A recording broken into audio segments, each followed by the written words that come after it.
ಸರಿಯಾಗಿ ಹಿಡ್ಕೊಳ್ಳಿ ಧಣಿಮಣಿ. ಗುರುಜಿ. ಗಟ್ಟಿಯಾಗಿ ಹಿಡ್ಕೊಳ್ಳಿ. ಸರಿ ಗುರುಜಿ. ನಮ್ಮೆಲ್ಲಾ ಸೈನಿಕರು ವೃಕ್ಷದ ಮೇಲೆ ಅವರವರ ಸ್ಥಾನ ಗ್ರಹಣ ಮಾಡಿದ್ದಾರೆಯೇ? ಹೌದು ಮಂತ್ರಿವರ್ಯ, ನೀವು ನಿಶ್ಚಿಂತೆಯಿಂದಿರಿ. ಎಚ್ಚರದಿಂದಿರಿ. ಗುರುವರ್ಯ. ಹಾ ಮಹಾರಾಜ. ಎಲ್ಲಿದ್ದೀರಿ? ಬೇಗ ಬನ್ನಿ. ಮಹಾರಾಜ, ಎಷ್ಟು ಎತ್ತರವೇರಲು ಸಾಧ್ಯವೋ ಅಷ್ಟು ಏರಿದ್ದೇವೆ ಮಹಾರಾಜ. ಈ ಎತ್ತರ ಅತ್ಯಂತ ಅಧಿಕವಾಗಿದೆ ಮಹಾರಾಜ. ನಾವಿದಕ್ಕಿಂತ ಅಧಿಕ ಇನ್ನು ಎತ್ತರಕ್ಕೆ ಏರಲಾಗುವುದಿಲ್ಲ. ನಾವಿಲ್ಲೇ ಕೂತು ನಿಮ್ಮ ರಕ್ಷಣೆ ಮಾಡುತ್ತೇವೆ ಮಹಾರಾಜ. ಹಾಗೆ ಇಲ್ಲೇ ಕೂತು ನಮ್ಮ ಅನುಷ್ಠಾನ ಕೂಡ ಮಾಡುತ್ತೇವೆ. ಆಗಲಿ ಗುರುವರ್ಯ, ನಿಮಗೆ ಉಚಿತವೆನಿಸದ ಹಾಗೆ. ನಿಮ್ಮ ಬಗ್ಗೆ ಚಿಂತೆ ಮಾಡಿ. ಮಣಿ, ಕೊನೆಗೂ ಈ ಮುದಿಯ ವನದಲ್ಲಿ ಎಲ್ಲಕ್ಕಿಂತ ಸುರಕ್ಷಿತ ಸ್ಥಾನ ಹೊಡ್ಕೊಂಡೇ ಬಿಟ್ಟ. ಒಂದ್ ವೇಳೆ ಹುಲಿ ಬಂದ್ರೆ ಪೂರ್ತಿ ಕಡೆ ಬರೀ ಎಲೆಗಳೇ ಇವೆ. ಇದರಿಂದ ನರಭಕ್ಷಕ ಹುಲಿಯ ದೃಷ್ಟಿನೇ ಬೀಳೋದಿಲ್ಲ. ಸತ್ಯ ಹೇಳ್ದೆ, ನಾವು ಆ ಮುದಿನ ಅಂಟ್ಕೊಂಡ್ಬಿಡೋಣ, ಅವಾಗ ನಾವು ಉಳ್ಕೋತೀವಿ. ಇವನು ಸೇರಾದ್ರೆ ನಾವು ಸವಾ ಸೇರು. ಸರಿ ನಡಿ. ಹತ್ತು ಬೇಗ ಹಿಡ್ಕೊ ಮಣಿ, ಹುಷಾರು. ನನ್ನ ಜೀವ ನಿನ್ ಕೈಲಿದೆ. ಏನ್ ಮಾಡ್ತಾ ಇದ್ದೀರಾ? ಗುರುಜಿ ಶಿಷ್ಯಂದ್ರ ಸ್ಥಾನ ಗುರುಗಳ ಚರಣದ ಬಳಿನೇ ಇರ್ಬೇಕು. ನಾವ್ ಇಲ್ಲೇ ನಿಮ್ಮ ಸಮೀಪ ಚರಣದ ಬಳಿ ಬರ್ತೀವಿ ಗುರುಜಿ. ಅಯ್ಯೋ ಮೂರ್ಖರ, ಇಲ್ಲಿ ನನ್ನ ತಲೆ ಮೇಲೆ ಕೂತ್ಕೊಳಕ್ ಬರ್ತಾ ಇದ್ದೀರಾ? ಅಯ್ಯೋ ಅಯ್ಯೋ ಬಿಟ್ರು. ಅಯ್ಯೋ ಮೂರ್ಖರ, ಬಿಟ್ರು. ಕೂತ್ಕೊಳ್ಳಿ, ಹುಲಿ ಬರುತ್ತೆ. ಮಹಾರಾಜ, ಎಲ್ಲಾ ವ್ಯವಸ್ಥೆ ಸಂಪನ್ನವಾಗಿದೆ. ನಮಗೆ ಆಜ್ಞೆ ನೀಡಿ ಮಹಾರಾಜ. ಮಂತ್ರಿವರ್ಯ, ನೀವಿಲ್ಲಿ ನಮ್ಮೊಂದಿಗೆ ಸಾರುವ ಮೇಲೆ ನಿಲ್ಲುವುದಿಲ್ಲವೇ? ಇಲ್ಲ ಮಹಾರಾಜ, ಈ ಸಾರುವೆ ನಿಮ್ಮ ಶರೀರಕ್ಕೆ ತಕ್ಕಂತೆ ಮಾಡಲಾಗಿದೆ, ನಮ್ಮ ಶರೀರಕ್ಕೆ ತಕ್ಕಂತೆ ಅಲ್ಲ. ಆದ್ರೆ ನೀವು ನಿಶ್ಚಿಂತೆ ಎಂದಿರಿ ಮಹಾರಾಜ. ಸಂಧ್ಯಾಕಾಲ ನಾವು ಶುಭ ಸಮಾಚಾರ ಕೇಳಲು ಅವಶ್ಯ ಬರುತ್ತೇವೆ. ನಮಗೆ ಆಜ್ಞೆ ನೀಡಿ ಮಹಾರಾಜ. ನಡೀರಿ, ಬೇಗ ನಡೀರಿ. ಅಯ್ಯೋ,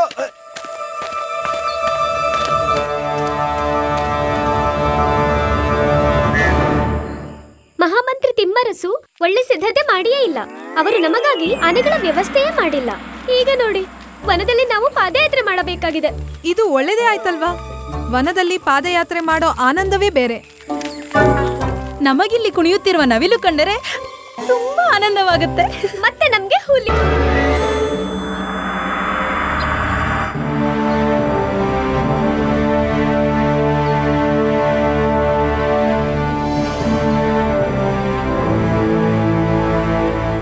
ಮುಂಜಾನೆ ಕಳೆದು ಮಧ್ಯಾಹ್ನ ಆಗಮಿಸ್ತದೆ, ಆದ್ರೆ ಹುಲಿ ಕಾಣ್ತಾನೆ ಇಲ್ಲ.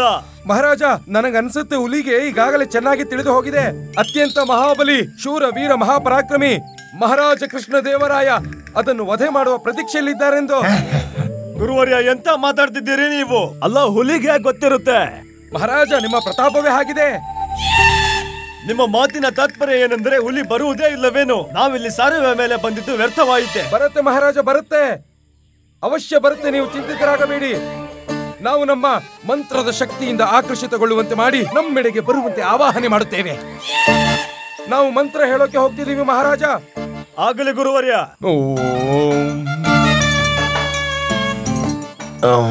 ಹುಲಿ ಓಡಿ ಹೋಗು, ಹುಲಿ ಓಡಿ ಹೋಗು.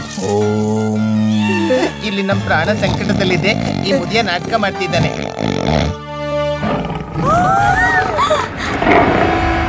ಹುಲಿ ಇರೋ ಹಾಗೆ ಪ್ರತೀತಿ ಆಗ್ತಿದೆ. ಅನ್ನಿಸ್ತಿದೆ ಇಲ್ಲೇ ಎಲ್ಲೋ ಹತ್ರದಲ್ಲೇ ಇದೆ.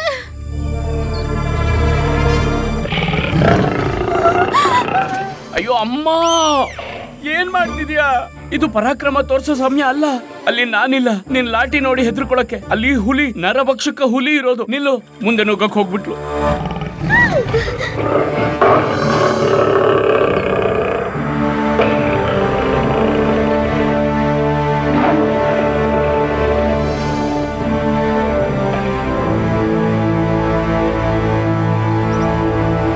ಮಣಿ, ಇವನ್ ಮುಂಡ ಮುಂಚ ಹಳದ್ ಮುದಿಯ ಮಂತ್ರ ಹೇಳ್ತಾ ಹೇಳ್ತಾ ಮಲ್ಗಿದ್ದಾನೆ.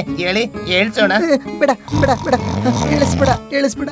ಇವ್ನ ಹಾಗೆ ಇರ್ಲಿ ಬಿಡು. ಬಹುಶಃ ಕೊರಕೆ ಹೊಡಿತಾ ಸಾರ್ವೆಯಿಂದ ಕೆಳಗೆ ಬಿದ್ದು ಸಾಯ್ಲಿ ಈ ಮುದಿಯ. ಅಮ್ಮ, ಇದು ವಾನರಗಳ ಧ್ವನಿ, ಅರ್ಥಾತ್ ಹುಲಿ ಬರುವುದಕ್ಕೆ ಸಂಕೇತ.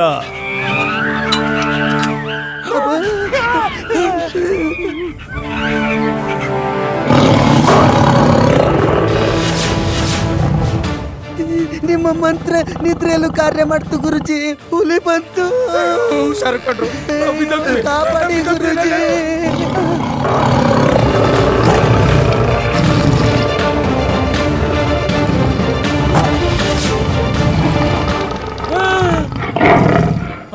ಹುಲಿ ಬಾಲ.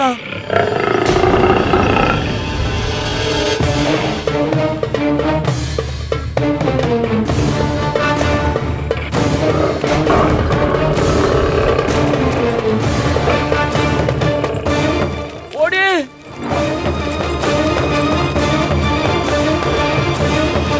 ಅಯ್ಯೋ ಅಯ್ಯೋ ಗುರುಮಾತೆ ನಡೀರಿ. ಪಂಡಿತ್ ರಾಮಕೃಷ್ಣ, ಬಹುಶಃ ಹುಲಿ ಪ್ರಭುವಿನ ದರ್ಶನಕ್ಕಾಗಿ ಇಚ್ಛಿಸುತ್ತಿದೆ. ಆದ್ರೆ ಅದಕ್ಕೆ ಗೊತ್ತೇ ಇಲ್ಲ ಪ್ರಭು ಮಹಾರಾಜರ ಜೊತೆ ಇದ್ದಾರೆ ಅಂತ. ಬನ್ನಿ ಪಂಡಿತ್ ರಾಮಕೃಷ್ಣ, ಅದಕ್ಕೆ ಹೇಳೋಣ. ಅಯ್ಯೋ ಏನಂತ ಸೂಚನೆ ನೀಡ್ತೀರಾ? ಒಂದ್ ವೇಳೆ ನೀವು ಹುಲಿಗೆ ಸೂಚನೆ ನೀಡಕ್ ಹೋದ್ರೆ ಅದು ನಿಮ್ಮನ್ನ ಸ್ವರ್ಗಕ್ಕೆ ತಲುಪಿಸುತ್ತೆ. ನಡೀರಿ ಓಡ್ರಿ. ಆದ್ರೆ ನಾವು ಹೇಳೋಣ. ನೋಡಿ, ಈ ಪ್ರಸಂಗ ಗುರುವರಿಯ ಮತ್ತೆ ಹುಲಿಯ ಮಧ್ಯದ್ದು. ನೀವಿದ್ರ ಮಧ್ಯ ಬರಬೇಡಿ. ನಡೀರಿ. ಓ ಇಲ್ಲ ಇಲ್ಲ ಇಲ್ಲ ಇಲ್ಲ, ಪ್ರಾಣ ಸಂಕಟದಲ್ಲಿದೆ. ಗುರುಮಾತೆ ನಡೀರಿ, ಓಡಿ. ಅಯ್ಯೋ ಓಡಿ.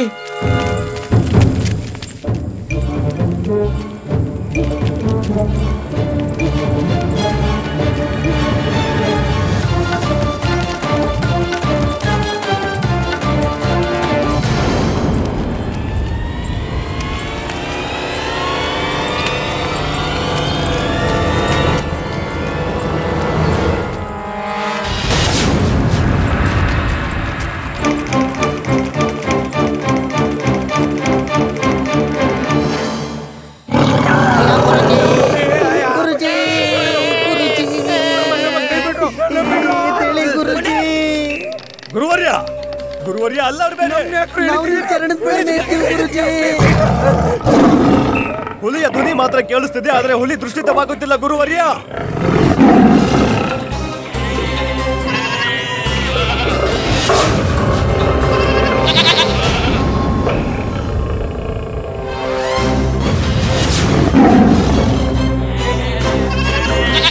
ಅಯ್ಯೋ ಸತ್ತು ಸತ್ತು.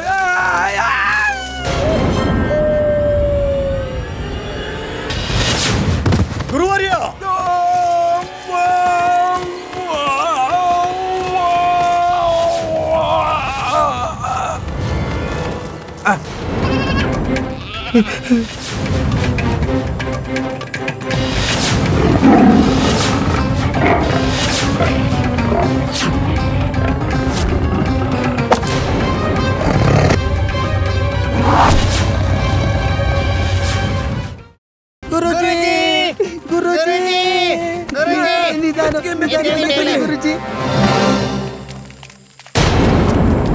ಗುರುವರ್ಯ, ನೀವು ಚೆನ್ನಾಗಿದ್ದೀರಾ?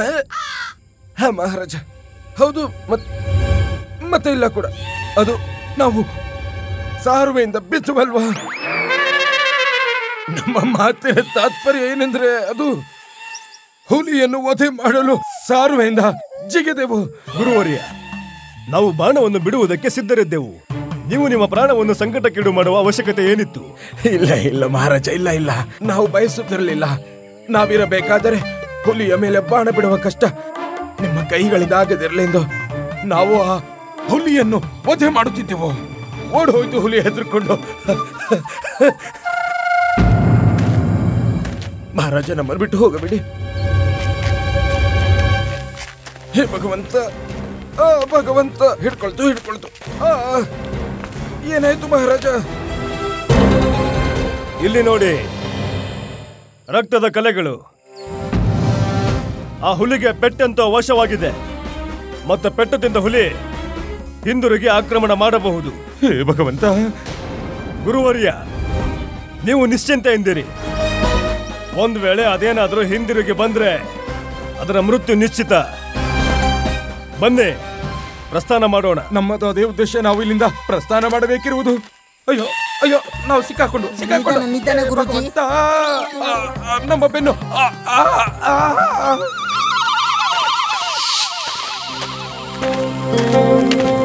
ಮಹಾರಾಜ, ನೀವು ಹಿಂದಿರುಗಿದ್ರ ಮಹಾರಾಜ?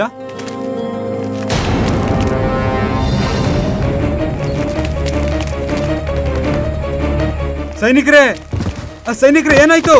ಅರೆ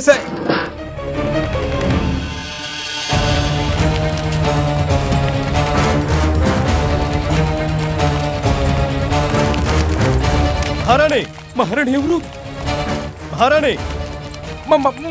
ಮಹಾರಾಣಿಯವರು, ಮಹಾರಾಣಿಯವರೇ. ಮಹಾರಾಜ, ನಮ್ ಹಿಂದೆ ನರಭಕ್ಷಕ ಹುಲಿ ಬಿದ್ದಿದೆ. ಶಾಂತರಾಗಿ ಎಲ್ಲರೂ ಹೋಗಿ, ಶಿಬಿರಕ್ಕೆ ಹೋಗಿ, ಒಳಗಡೆ ಹೋಗಿ ಎಲ್ಲರೂ. ನಾವು ಹೋಗ್ತೇವೆ ಮಹಾರಾಜ. ನೀವಿಲ್ಲೇ ಇರಿ ಗುರುವರ್ಯ.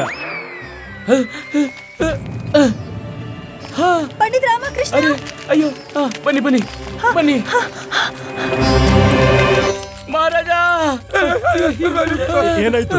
ಹುಲಿ ಹುಲಿ ಹುಲಿ ಹುಲಿ ಹುಲಿ ಹುಲಿ ಅಲ್ಲಿ ಅಲ್ಲಿ ಆ ಕಡೆ ಅಲ್ಲಿ ಅಲ್ಲಿ.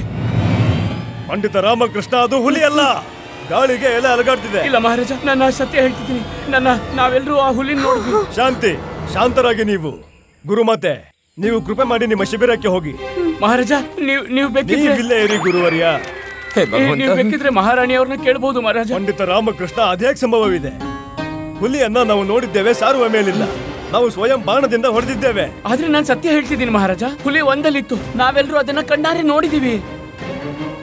ಇದರ ತಾತ್ಪರ್ಯ ಏನಂದ್ರೆ ಹುಲಿ ಒಂದಲ್ಲ, ಎರಡಿದೆ. ಹೇ ಭಗವಂತ, ಅದ್ಯಾಕ್ ಸಂಭವವಿದೆ?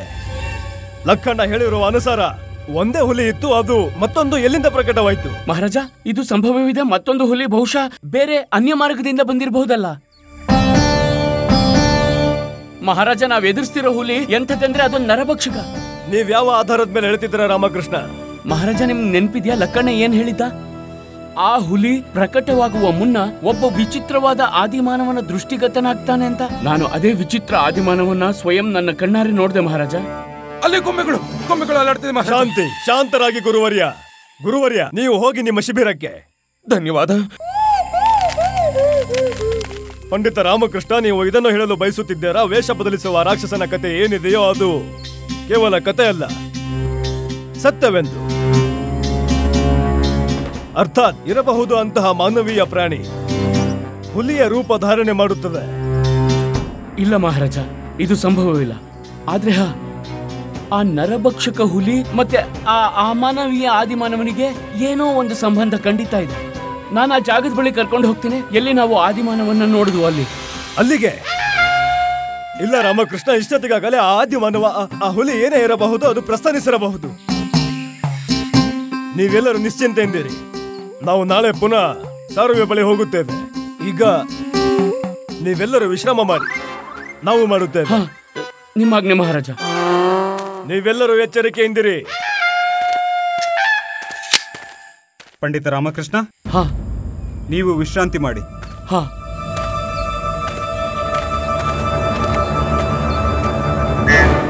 ಅಮ್ಮ,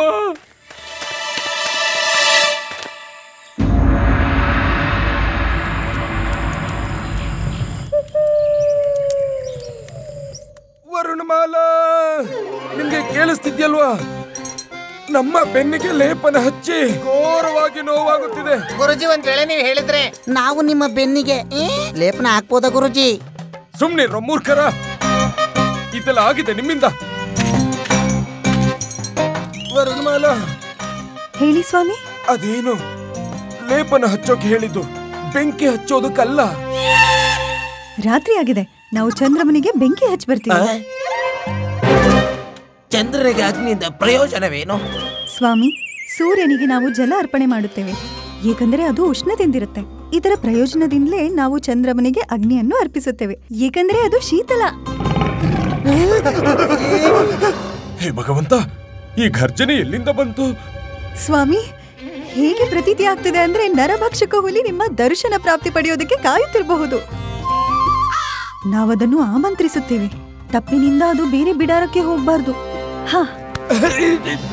ಭಗವಂತ, ಯಾವ ಜನ್ಮದ ದಂಡನೆ ಈ ವರುಣ. ಸ್ವಾಮಿ, ಇಂದು ನೀವು ಆ ನರಭಕ್ಷಕ ಹುಲಿಯ ಎಲ್ಲ ಪಾಪಗಳನ್ನು ತೊಳೆದು ಹಾಕಿ. ಕರ್ಮ, ಇದು ನಮ್ಮ ಆದೇಶ. ಹೋಗಿ, ಶೀಘ್ರ ಹೋಗಿ, ಹೋಗಿ ವಿಶ್ರಾಮ ಮಾಡಿ. ನಿಮ್ಮ ಆಜ್ಞೆ ಪ್ರಭು. ಹೇ ಭಗವಂತ, ಒಂದು ಕಡೆ ಈ ಘರ್ಜನೆ, ಇನ್ನೊಂದು ಕಡೆ ಈ ತಲೆನೋವು.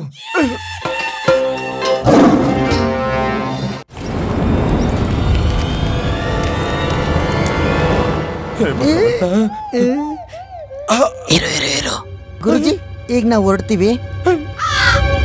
ಇರಿ, ಉಚಿತವಿದೆ ಅದು, ನೀವು ಇಲ್ಲೇ ಇರುವುದು. ಧನ್ಯವಾದ ಗುರುಜಿ. ಕೂತ್ಕೊಳ್ಳಿ, ನಮ್ಮ ಸಮಕ್ಷ ಕೂತ್ಕೊಳ್ಳಿ.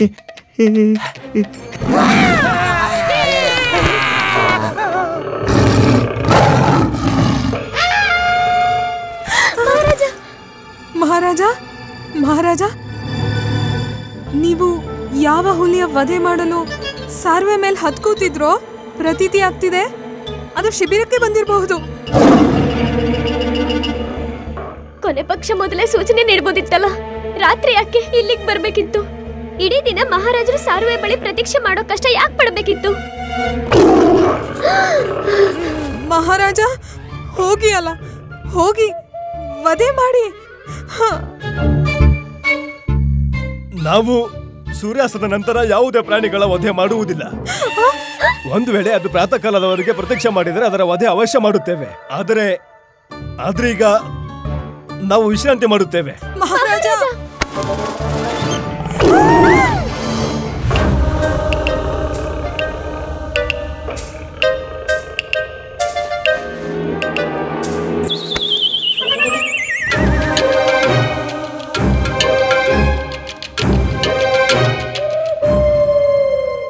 ಎತ್ಕೊಳ್ಳಿ. ಏನ್ನ ಎಲ್ರೂ ನಿದ್ರೆಯಿಂದ ಎಪ್ಸಿ ಇಷ್ಟು ಕಠಿಣದಿಂದ ಮಲಗಿದ್ದಾರೆ. ಯಾರನ್ನು ಶಾಂತವಾಗಿ ಮಲ್ಗೋಗ್ ಬಿಡ್ಬೇಡಿ. ನಾನು ಅಮ್ಮನ ಸಮೀಪ ಮಲಗಬೇಕು. ಅಮ್ಮ ಬೇಡ ಅಂದಿದಾರಲ್ವಾ? ಮಲ್ಗೋಗ್ ಬಿಡು. ಈಗ ನೀವ್ ಹೋಗ್ತೀರಾ ಇಲ್ಲ ಅಮ್ಮನ ಎಬ್ಬಿಸ್ಬೇಕಾ? ಹೋಗ್ತೀನಿ. ಹೋಗ್ತೀನಿ.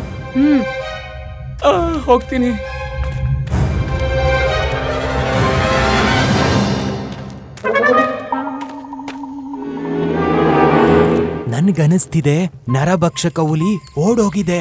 ಹಾ, ಸರಿಯಾಗಿ ಹೇಳ್ತಾ ಇದೀಯಾ. ಒಳಗೆ ಇರ್ತೀನಿ. ಇಲ್ಲಿ ಅಮ್ಮ ಇದ್ದಾಳೆ. ಅಮ್ಮನ ಹತ್ರ ಭಗವಂತನೂ ಹೆದರ್ಕೋತಾನೆ. ಹುಲಿ ಯಾವ ಲೆಕ್ಕ? ಹಾ ಹಾ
ಯಾರು? ಅಮ್ಮ, ನೀನ್ ಮಲ್ಗಿಲ್ವಾ? ಹೇ, ಹೊರಗೆ ಯಾವ ಪ್ರಯೋಜನಕ್ಕೆ ಹೋಗಿದ್ದೆ? ಏನು ಏನು ಏನು ಏನು?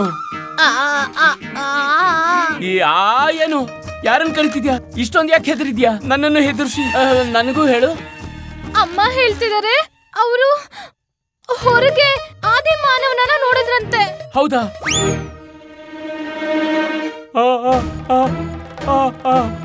ಆದಿ ಮಾನವ?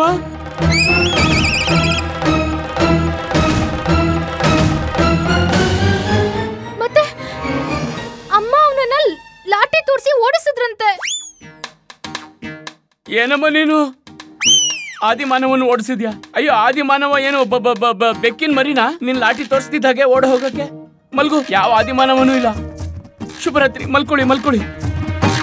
ಆದಿ ಮಾನವ ಅಂತೆ.